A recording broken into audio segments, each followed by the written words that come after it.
de sus madres, padres, representantes o responsables. Venezuela amanece con fuerza, Venezuela amanece en unidad, porque la fuerza es la unión. La fuerza es la unión, la fuerza es la unión, te digo.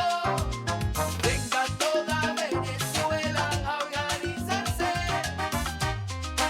La fuerza es la unión, la fuerza es la unión. Y a poner tu granito de arena. Dale por Venezuela, actívate. En la unión está la fuerza.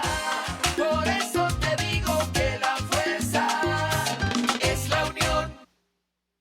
Muy buenos días, Venezuela. Bienvenidos todos a este espacio. La Fuerza de la Unión es una tribuna abierta de la sociedad democrática venezolana para compartir con todos ustedes, más allá de cualquier distingo puntual, partidista o ideológico, la angustia, la preocupación, la justa indignación por lo que ocurre en nuestro país y también la certeza, la confianza, la esperanza de que trabajando juntos, de que remando unidos en la misma dirección, seremos capaces de construir la Venezuela de trabajo y de respeto, la Venezuela con alimentos y con medicinas, la Venezuela con democracia y con libertad, que todos necesitamos y que ciertamente todos merecemos. En esta madrugada del 15 de noviembre destaca por encima de todo en el panorama informativo las movilizaciones sociales, las luchas de distintos sectores de la sociedad venezolana, en primer lugar en defensa de sus reivindicaciones inmediatas, pero trasluce de inmediato que tras esas reivindicaciones está una demanda que es mucho más frontal, que es mucho más de fondo.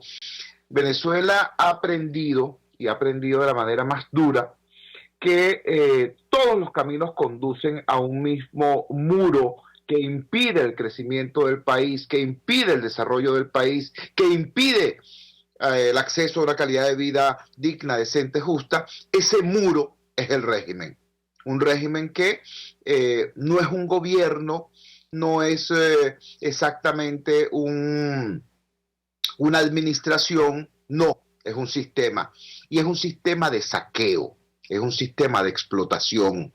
Hace 20 años llegó al poder un planteamiento en nuestro país que llevaba unas banderas de redención social y, para colmo de las ironías, dentro de esas banderas de redención social, contra la corrupción. Y la lucha contra el desorden, hay que decirlo. Más de un venezolano desprevenido decía que hacía falta acá un militar que pusiera orden. Bueno, tenemos 20 años en los cuales, bueno, son muchísimos los defectos, falencias, carencias que pueden ser señalados, pero en esos dos aspectos hay una frustración y una demostración evidente de la capacidad de mentir del sector dominante en la Venezuela actual. El desorden ya no es un factor producto de la ineficiencia puntual de un burócrata o de un grupo de un determinado sector de la vida pública. No, la anarquía es total, porque es diseñada, porque es fabricada, porque es programada. Recuerden ustedes que para los sujetos que tienen hoy en sus manos el control de las palancas del poder, el Estado es lo que ellos llamaban el Estado burgués. Entonces había que construir al lado del Estado burgués un paraestado. La gente, por ejemplo, se fija en que cuando el gobierno pierde una elección en una alcaldía o en una gobernación, designa un gobierno paralelo. Bueno, ese gobierno paralelo ellos lo han montado incluso donde ellos tienen el poder. Es que ustedes no se han dado cuenta que al lado de del Ministerio de Agricultura crean la misión no sé qué cosa, que al lado del Ministerio de Educación crean la micromisión Robinson, que al lado del Ministerio de Salud crean la misión no sé qué X. Claro, es un aparataje paralelo. Ese aparataje paralelo genera no la construcción de una nueva institucionalidad, no, genera un desorden mayúsculo que termina atentando contra la eficiencia del Estado, contra la calidad de vida del ciudadano, pero que al mismo tiempo termina generando una amplia ventana de oportunidad para la corrupción, porque al no haber una estructura regular del Estado, todos los controles, incluso los muy pocos y ciertamente disminuidos controles que siempre han habido en Venezuela, incluso esos controles mínimos bueno, no tienen cómo aplicarse. Entonces la corrupción entra a saco en el Estado venezolano. Y eso ocurre además en un momento en que Venezuela vivió la burbuja petrolera más alta y más larga de toda nuestra historia. Fue una década con precios del petróleo por encima o muy cercanos a los $100. ¿Entiendes? Entonces, esa inmensa masa de dinero entró a un régimen, a un gobierno, a un sistema sin controles, sin contrapesos. ¿Qué ocurre entonces? Bueno, lo que estamos viviendo hoy, ¿vale? Estamos viviendo a unos sujetos que el más humildito de ellos, el más humildito de los integrantes de la cúpula corrupta del poder, bueno, tienen sus cuentas en paraísos fiscales, tienen cuentas secretas en Andorra, tienen a la mamá, a la mujer, a la querida, no sé dónde, manejando inmensas cantidades de dinero, mientras que en Venezuela, incluso aquellos hospitales que eran hospitales de lujo, que eran centros de referencia nacional e internacional, como el Hospital de Niños J.M. de los Ríos, por ejemplo, como el Hospital Clínico Universitario, por ejemplo, como la Maternidad Concepción Palacios, por ejemplo, son hoy lo que son, pues. Una lástima, una vergüenza, una llaga purulenta, un lugar donde la gente a morirse de enfermedades que contrajeron en esos mismos hospitales, para poner solamente el ejemplo de los hospitales. Bueno, ese es el marco en que hoy, viernes 15 de noviembre, las principales informaciones que tenemos que dar tienen que ver en primer lugar con la lucha de los estudiantes. Ayer los estudiantes venezolanos, los estudiantes de nuestra gloriosa Universidad Central de Venezuela fueron reprimidos de manera cobarde por un piquete, por un vasto piquete, hay que decirlo, de la Policía Nacional Bolivariana. Nuestros muchachos estaban saliendo de la universidad para entregarle rosas blancas a la policía, para interactuar con la policía y llamarlos de joven a que se incorporaran a la lucha por una Venezuela distinta, por una Venezuela mejor incluso para ellos, profesionales de la policía, profesionales de la seguridad pública. Cuando los muchachos se aproximaban para entregar estas flores, fueron rociados con gas paralizer en sus rostros. Eso ocurrió ayer. Y por supuesto, esta situación generó una confrontación, un amargo intercambio de empujones por parte de los estudiantes y de represalias muchísimo más duras por parte de los policías. Eso pasó en el día de ayer. Ayer también se cumplió el segundo día, el tercer día del paro nacional del magisterio, el paro nacional de los maestros. Yo debo decirlo con dolor, este paro que fue exitoso porque fue atendido por la inmensa mayoría de los maestros y fue exitoso además porque fue comprendido y apoyado por la inmensa mayoría de los padres y representantes. Este paro pasó casi inadvertido. ¿Y saben por qué? Porque la educación venezolana está paralizada desde hace muchísimo tiempo. Y está paralizada porque el gobierno la paralizó. Porque por lo menos la mitad de los maestros venezolanos o se fueron de la escuela o se fueron del país. Porque no pueden vivir con el salario de hambre que les paga el gobierno. Y los que quedan no pueden llegar a la escuela porque lo que ganan no les alcanza para pagar el pasaje del transporte público, no les alcanza ni siquiera para tener una ropa medianamente decente. ¿A quién le reparan la línea y a quién no? ¿A quién dejan sin teléfono y a quién sí puede tener acceso al servicio? Eso lo denunciaron acá los trabajadores de CanTV en este programa. Y hoy, 6 semanas después de esa denuncia, tenemos a los trabajadores de CanTV informando que inician un programa de paros escalonados en denuncia de la terrible situación que tienen, no solo desde el punto de vista salarial, no solo desde el punto de vista de sus reivindicaciones contractuales, violadas todas, por cierto, sino también sobre esa realidad.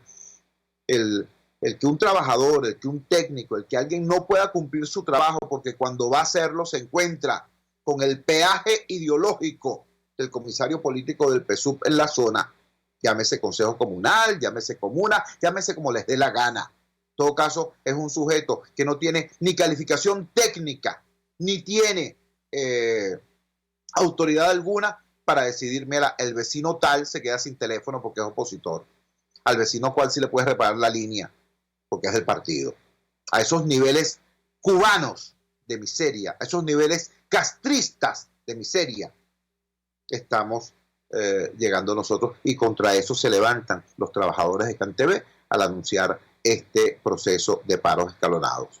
Este es el contexto en que informativamente despierta este viernes 15 de noviembre, a un día de la convocatoria de protestas masivas realizada por el presidente encargado de la República, el presidente interino de la República, Juan Guaidó. Vamos a la siguiente pausa comercial y ya regresamos con muchísimo más de La Fuerza. La fuerza es la unión. Usted escucha Unidad, la fuerza es la unión, con Chuo Torrealba por RCR 750 AM. Sintonícenos a través de Periscope, @RCR750, la radio que se ve. En RCR somos vanguardia. Toda la programación de tu RCR también la puedes seguir a través de la internet. Audio y video en tiempo real.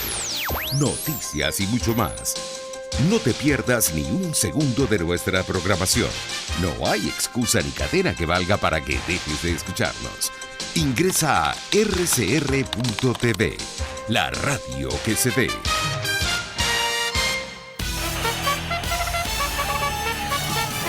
Conéctese a la emoción del hippismo nacional e internacional en Trasnocho Hípico, con la llave ganadora, Jesús Oropesa y Héctor Alonso. Estadísticas, entrevistas, pronósticos. Trasnocho Hípico, todos los miércoles, jueves y viernes a las 11 de la noche. Solo por RCR Deportes, 750 AM. Opinión, ideas en debate. Usted escucha a Chuo Torrealba en Unidad, la fuerza es la unión, por RCR.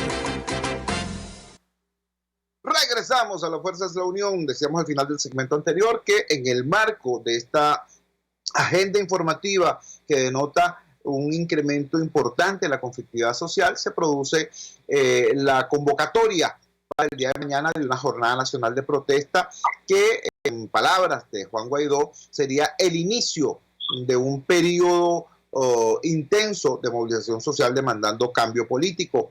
Tenemos en línea a un venezolano que ha estudiado estos temas con muchísima profundidad, con muchísima curiosidad. No voy a decir con neutralidad académica porque no sería cierto. Benigno Alarcón es un demócrata a carta cabal que ha expresado en numerosas ocasiones su preocupación por la necesidad tanto de la equidad social como del avance en la construcción de una democracia sólida en nuestro país, pero sí es una voz ponderada, es una voz serena, es una voz sobria, que nutre de alimentos, que nutre de sustancia lo que es el debate público a propósito de estos temas. Repito, a Benigno Alarcón Mesa, quien es el director del Centro de Estudios Políticos y de Gobierno de la Universidad Católica Andrés Bello.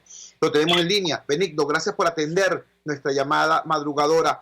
En este contexto de movilización social en Venezuela, en este contexto de agitación política en la región, en el subcontinente, ¿cómo aprecias tú este conjunto de procesos hacia el cambio político? ¿Estamos en efecto en un proceso de búsqueda de transición a la democracia o es más incierto todo esto habida cuenta de lo que está pasando en México, de lo que está pasando en Argentina, por ejemplo? Muy buenos días, gracias por atender. Buenos días, Chugo. Bueno, muchísimas gracias por la oportunidad de estar en tu programa nuevamente. Bueno, fundamentalmente, si hay un proceso de protesta que se ha venido generando en varios países de América Latina.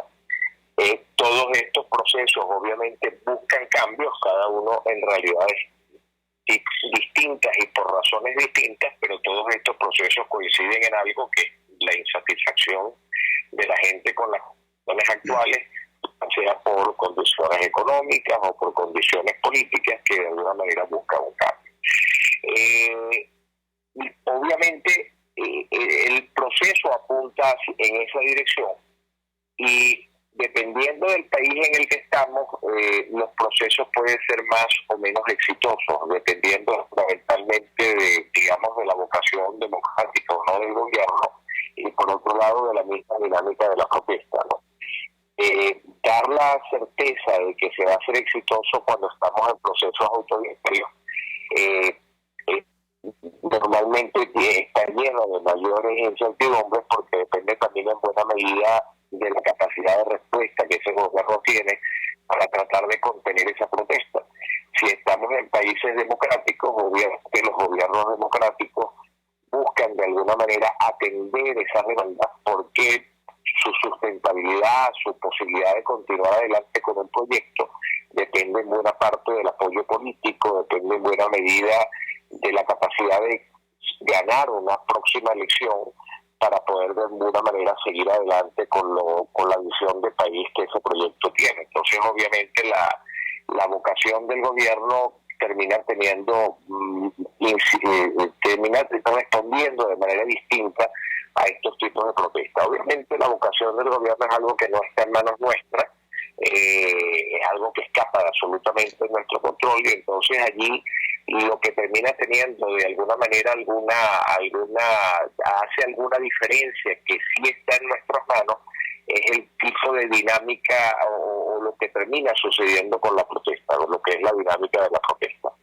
Y allí lo que se ha demostrado, hay una persona que ha escrito un libro que a mí me encanta, que traducido al español su nombre sería algo así como ¿Por qué la resistencia civil sí funciona?, que termina básicamente haciendo un estudio, fue su tesis doctoral, Erika Chenoweth se llama ella, termina haciendo una tesis doctoral que de alguna forma confirma lo que muchos otros académicos y muchos otros estudiosos venían diciendo sobre el tema de la protesta, pero ella lo hace quizás sobre bases más sólidas, sobre bases estadísticas, y termina estudiando 100 años aproximadamente de protesta con estudios que envuelven luchas por derechos humanos, procesos de colonización e incluso procesos de cambio político. Y ella llega a una conclusión muy importante, y es que la protesta tiene incidencia, lo cual intuitivamente nos imaginamos todos, tiene incidencia en la medida que aumenta la participación, en la medida que de alguna manera se masifica, ¿no?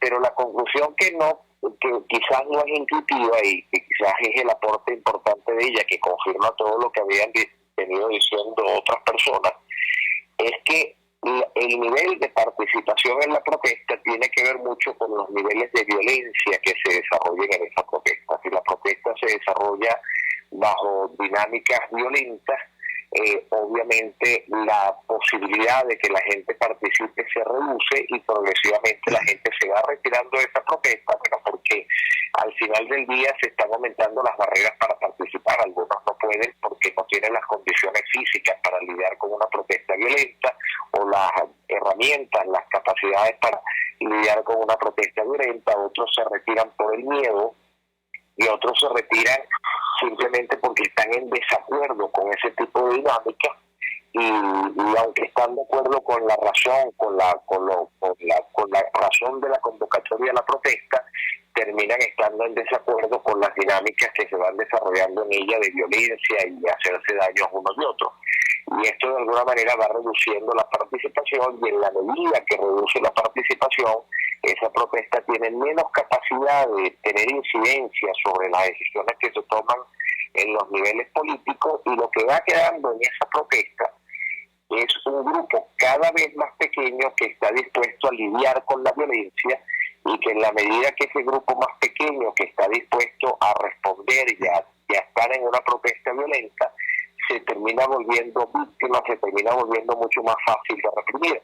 Primero porque obviamente la cantidad de personas que participan en ella es cada vez menor, pero después por el otro lado porque la misma dinámica le da justificación a los cuerpos represivos para reprimir esos grupos. O sea, ya se convierte en una confrontación donde hay violencia de lado y lado, y entonces encuentran en esa violencia de lado y lado la justificación para reprimirla de manera mucho más agresiva cada vez. Entonces allí ese tema es importante. La otra cosa que vale la pena destacar, hablando de las protestas que están sucediendo en América Latina, es que en la medida que las protestas, independientemente de qué gobierno se trate, no importa si es un gobierno de derecha, un gobierno de izquierda, un gobierno progresista, un gobierno liberal, no importa, en la medida que la protesta tiene éxito y consigue alguna reivindicación, como en el caso de Chile, cambios constitucionales que se empiezan a anunciar, o en el caso de Bolivia, temas que tienen que ver con un cambio de gobierno, con el rechazo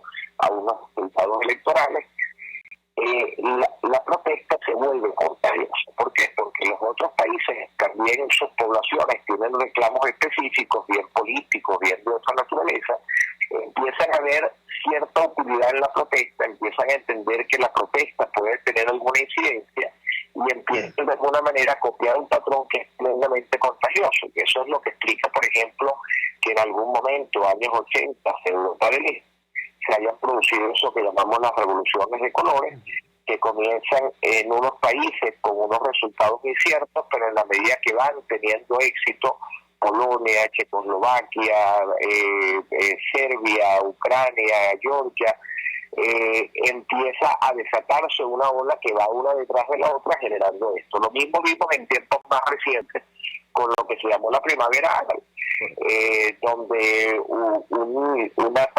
una confiscación de mercancía, un bonero en Túnez, y la posterior inmolación de este bonero, protesta porque le habían quitado su medio de vida, termina generando una protesta en muchos países del norte de África, que en algunos casos terminan con cambios de gobierno, en otros no. Lo que es difícil predecir es cuál va a ser el desenlace, en algunos casos con transiciones democráticas como Egipto, que después terminan revirtiéndose a los pocos meses por la misma protesta en contra del gobierno elegido, y de alguna manera en América Latina pudiéramos estar, es difícil hablarlo con todas,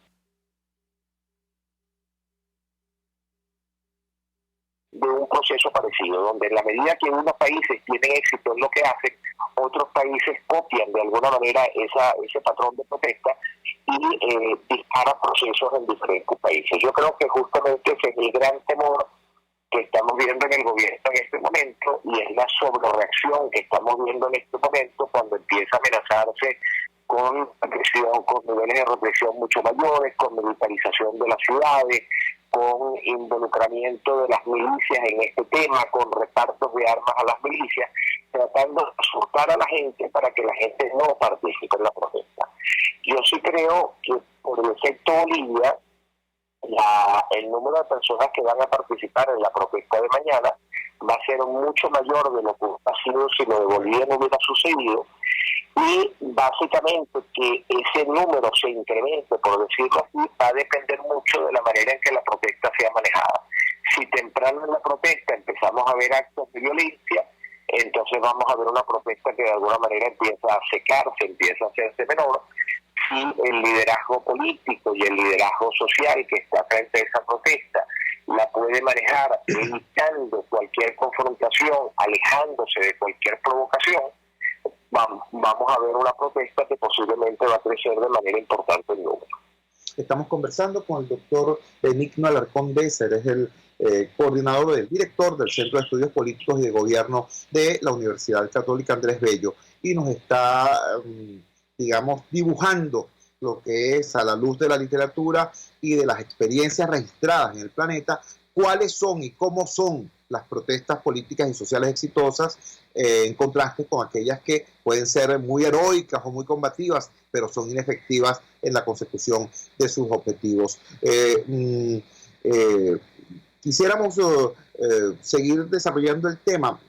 Yo estoy profundamente de acuerdo con lo que acaba de decir el doctor Benito Alarcón. Yo creo que el hálito, el ambiente boliviano va a incidir en que la respuesta social a la convocatoria del día de mañana, 16 de noviembre, sea mucho más importante. Ahora, quisiera que al retorno de la pausa, Benigno nos hablara de la experiencia boliviana y de otros procesos en relación al caso venezolano. Sabemos que cada proceso es distinto, sabemos que las experiencias no se pueden copiar, pero hay un tema que en Venezuela ha logrado calar en amplios sectores de la oposición, o por lo menos en sectores muy bulliciosos de la oposición, que es aquella conseja según la cual la vía electoral está cerrada, ¿no? No se puede ir a elecciones con un gobierno criminal, particida, etcétera, etcétera.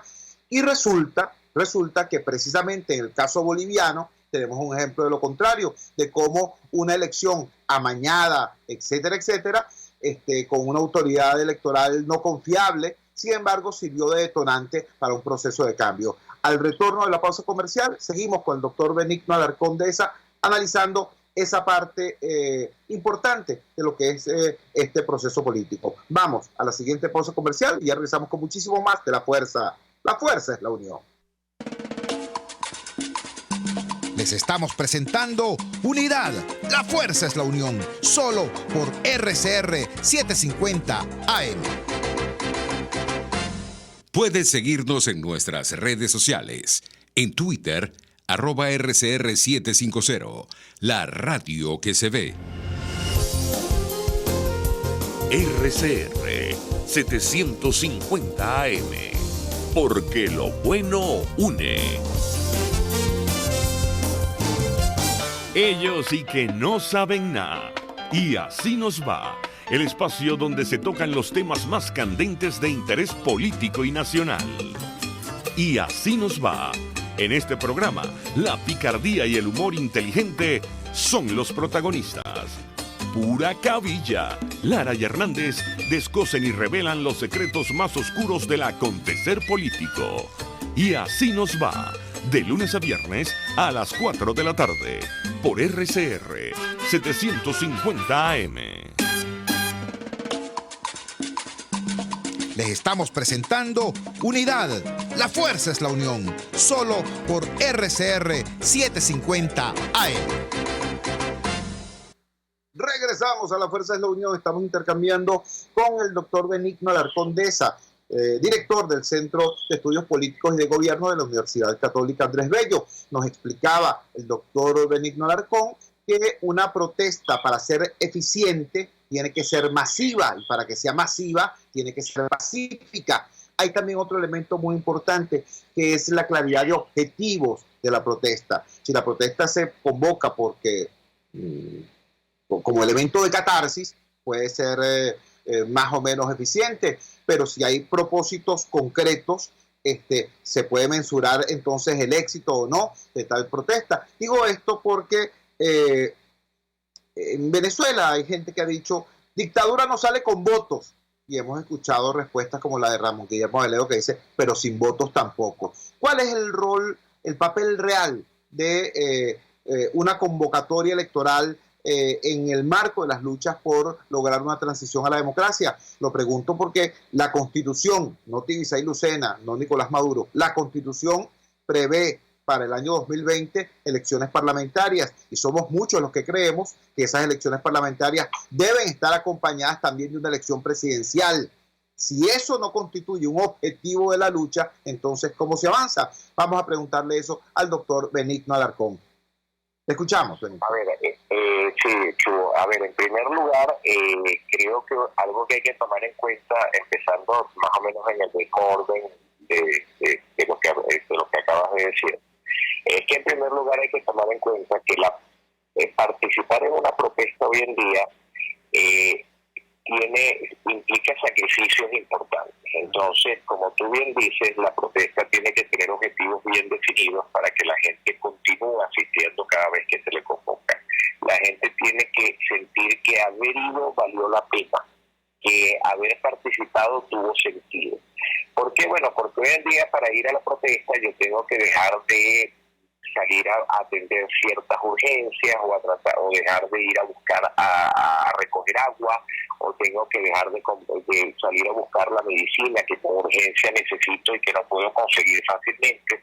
Entonces hoy, cuando vivimos en un país con la crisis que vive, con las carencias que vive, protestar se vuelve mucho más costoso, cosa que el gobierno sabe y de alguna manera aprovecha la crisis para tratar justamente de desmovilizar. Eso explica por qué África está llena de países con gobiernos autoritarios donde no hay protestas, porque la gente está muy ocupada en su propia sobrevivencia, y explica por qué en países donde no hay esas carencias, donde la gente tiene niveles altos de vida, la protesta resulta ser mucho más frecuente y mucho más fácil de sostener, porque la gente tiene el tiempo, tiene la disposición para poder participar. Entonces hay que ser muy respetuoso del sacrificio que implica para la gente invertir un día en protestar, y entonces a cambio hay que entregarle a algo que les diga que valió la pena esa jornada, que valió la pena ese sacrificio que se hizo ese día. Eso es fundamental.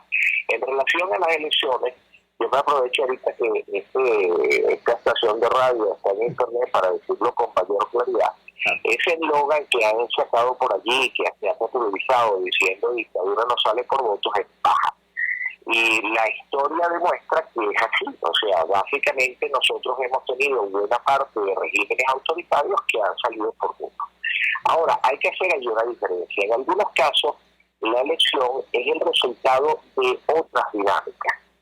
Por ejemplo, caso de Sudáfrica, se llega a una elección donde Mandela gana las elecciones, donde de Klerk las pierde, pero la elección fue el resultado de un larguísimo proceso de negociación, donde Mandela y de Klerk participaron, de Klerk representado por su hermano, entre otras personas, Mandela representado él mismo, representando a su sector él mismo, que lo sacaban de la cárcel para llevarlo a las reuniones.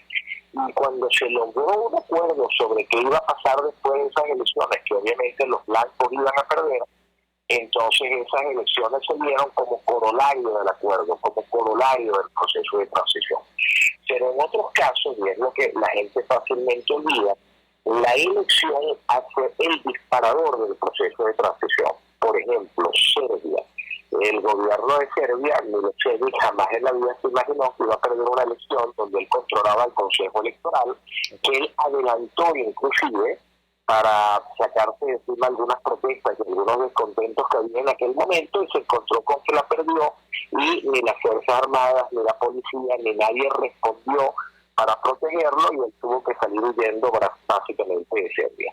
Y algo parecido le acaba de pasar a Evo Morales en Bolivia. Evo Morales, básicamente, después de haber desconocido el no que la gente le dio en el referéndum constitucional para alargar su tiempo en el gobierno, y después de haber desconocido que la gente no quería continuar con él, fue a una elección donde él controlaba fundamentalmente los mecanismos electorales, como ya lo sabemos, controlaba su CNE, controlaba básicamente todo.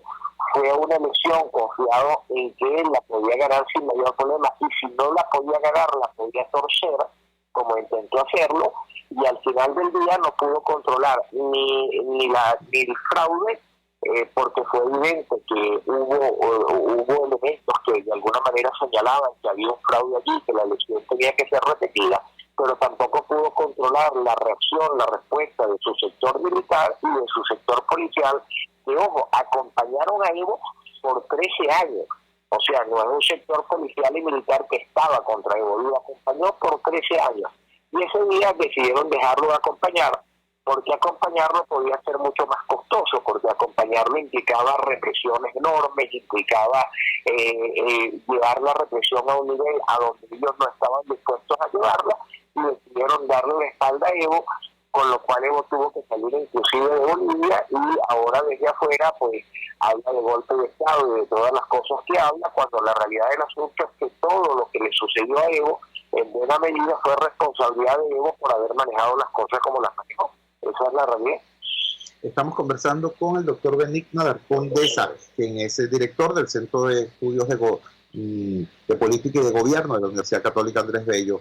Finalmente, Benigno, agradeciendo que nos hayas regalado todos estos minutos esta madrugada del miércoles 15 de noviembre. Sé que el centro que diriges está involucrado en la Semana de Polonia, y el caso polaco es un caso extremadamente interesante, donde frente a un régimen feroz, frente a una dictadura terrible como la del general Jaruzelski, se empleó la ruta electoral, la vía electoral, como un mecanismo para avanzar, e incluso se produjo un triunfo, un inesperado triunfo del movimiento Solidaridad, triunfo que supieron administrar de una manera realmente sabia en medio de una situación muy compleja. ¿Tú nos podrías dar algunas claves de eso a la luz, de lo que pudiera ser una enseñanza interesante para el proceso venezolano?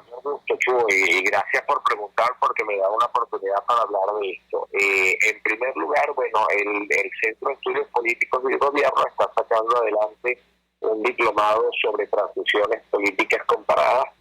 Ese diplomado básicamente ya terminó con una fase teórica que es más o menos el 50%, por decirlo así, del diplomado, y ahora estamos en la segunda fase, que tiene que ver con una fase donde hacemos comparaciones de procesos y donde hemos invitado a participar personas que son expertas en los procesos de sus propios países o que han sido testigos, protagonistas, han participado de alguna manera en esos procesos de transición. Entonces, ¿qué hemos tenido en este momento? Bueno, con la ayuda de una serie de embajadas en Venezuela, como es el caso de la Embajada de Alemania, Polonia, España y el Ministerio de Relaciones Exteriores, no la Embajada, pero sí el Ministerio de Relaciones Exteriores de Chile, nos han facilitado el contacto con una serie de expertos o de testigos o de personas que vivieron la transición para tratar de discutir con nuestros estudiantes cómo se maneja o qué ha pasado en los procesos de transición de sus propios países, cómo se explican, cómo se vivieron de alguna manera, ¿no? Para que ellos puedan contrastar pues la teoría con la práctica. Ahora, esta experiencia ha resultado tan enriquecedora que hemos querido compartir parte de ella con el público de manera abierta. Y entonces lo que hemos hecho es que cuando estos expertos van a hablar, hemos reservado un día, hemos reservado un evento para abrirlo al público. Y en el caso de Alemania, el evento al público fue abierto la semana pasada en el Teatro Chacao, donde hablaron dos personas de Alemania, una de Alemania Oriental, otra de Alemania Occidental, y hablaron de su experiencia. En el caso del evento abierto habló alguien que venía de Alemania Oriental, un bailarín que hacía protesta básicamente, que terminó detenido por cambiarse, para cruzar el muro. En el caso, después en la clase sí participaron dos personas, pero hoy es la semana de Polonia, y entonces en el Centro de Estudios Políticos y de Gobierno, que está ubicado en la Castellana, frente al San Ignacio, en el edificio Javier, en este edificio que está haciendo esquina frente a San Ignacio y al lado del colegio que el mismo nombre, el Colegio San Ignacio, en el cuarto piso está el Centro de Estudios Políticos y de Gobierno. Y allí estamos acomodando una exhibición fotográfica y documental de lo que sucedió en Polonia, y hoy vamos a tener la presentación de una experta, de una académica polaca que ha estudiado con muchísima profundidad el proceso de transición de Polonia y que nos va a presentar un poco las experiencias de su país, lo que ha sucedido en el caso de Polonia, y va a compartir esa experiencia pues con todos nosotros, ¿no? Y de alguna manera la idea básicamente es tener una discusión abierta con ella. Perdón que no dije el nombre, es Boguslava Dumek, que ella es jefe del Departamento de Comunicación Social y Periodismo del Instituto de Ciencias Políticas de la Universidad de Breslavia, y fundamentalmente ella nos va a estar contando cómo sucedió, cómo se explica la transición de Polonia, qué sucedió en la transición de Polonia. Y el público que quiera oír para allá va a tener unos espacios para compartir con ella. Voy a ser muy franco en algo, el salón donde ella va a estar tiene una capacidad limitada a 100 personas, pero si llegaran más personas vamos a habilitar otros salones para que las personas las puedan seguir a través de un sistema que nosotros tenemos, y si alguien quiere preguntar se puede acercar al salón principal, puede hacer la pregunta a ella y va a ser compartida por todos. El salón principal, como repito, tiene una capacidad limitada a 100 personas, pero si hubiera más podemos acomodar más o menos unas 250, 300 personas en el centro, y vamos a tener las condiciones para que todos puedan estar viendo la conferencia y puedan de alguna manera interactuar si lo quieren hacer. Entonces la idea fundamentalmente hoy es un evento abierto, pero el resto de la semana, o sea, mañana, el lunes, el martes y el miércoles, va a haber foros, va a haber cineforos, y va a haber una exhibición abierta durante todas las horas que el centro está abierta, de 8 de la mañana a 6 de la tarde, pero también va a haber foros cada día que van a ser a las 4 de la tarde, foros y cineforos que se van a celebrar, repito, el sábado, mañana sábado, el lunes, martes y miércoles. Yo hay un foro abierto que empieza a las 2 de la tarde, el de hoy es a las 2 de la tarde, con la profesora que nos visita para justamente discutir cómo sucedió la transición en Polonia. Benigno, te agradecemos vivamente que nos hayas regalado estos minutos y también que nos haya formulado la audiencia esta invitación. Un gran abrazo y muy buenos días. Muchísimas gracias, Chugo. Gracias a ti y siempre la hora. Era Benigno Alarcón Deza, el director del Centro de Estudios Políticos y de Gobierno de la Universidad Católica Andrés Bello. Vamos a la siguiente pausa comercial y ya regresamos con muchísimo más de La Fuerza. La Fuerza es la Unión. Les estamos presentando Unidad. La Fuerza es la Unión. Solo por RCR 750 AM. Puedes seguir nuestra programación a través de rcr.tv, la radio que se ve. En Arnamar contamos con una muy extensa gama de productos cosméticos de primerísima calidad para el cuidado personal de toda la familia. En Arnamar nos sentimos orgullosos de ofrecer tratamientos especiales para el cabello y para la piel tanto de adultos como de niños, bajo las más estrictas normas internacionales. Y en Arnamar siempre estamos innovando para satisfacer las exigencias de la calidad de vida de hoy. Arnamar Cosméticos, toda una vida dedicada al cuidado personal de la familia venezolana. Nelson Mandela. Los verdaderos líderes deben estar dispuestos a sacrificarlo todo por la libertad de su pueblo. Quiero invitarte al restaurante Távola Calda La Lagunita, simplemente porque la vas a pasar muy bien. Los platos de su chef conjugan a la perfección el Mediterráneo con el Caribe, las porciones generosas y el ambiente es cálido y familiar. Comprueba que bien vale la pena en Instagram, @Távola Calda La Lagunita, la experiencia gastronómica que siempre querrás repetir. Antes de empezar el día, entérese de lo que acontece en el país junto a Pedro García Otero en Titulares de la Mañana. De lunes a viernes a las 6:30 de la mañana. Acompáñelo y empiece su día bien informado. Titulares de la Mañana con Pedro García Otero. Solo por RCR 750 AM. Porque lo bueno une. Amanece con la fuerza de un país que quiere cambio. Chuo Torrealba está al aire en Unidad. La Fuerza es la Unión. 482-9750 y @Chuo Torrealba por RCR. Regresamos a La Fuerza es la Unión. Bueno, han escuchado ustedes a lo largo del programa de hoy considerando algunas informaciones realmente importantes. Repito entonces, en el primer segmento del programa dimos un paneo por lo que son las protestas sociales que se están dando en todo el país y en distintos sectores laborales y gremiales. Hablamos del exitoso paro de 72 horas de los maestros venezolanos, hablamos del paro de 48 horas a nivel nacional convocado a partir de hoy por el gremio de las enfermeras, hablamos proceso de paros escalonados convocados por los trabajadores de CanTV, hablamos por supuesto y condenamos, repudiamos la represión brutal ejercida ayer contra los estudiantes de la Universidad Central de Venezuela.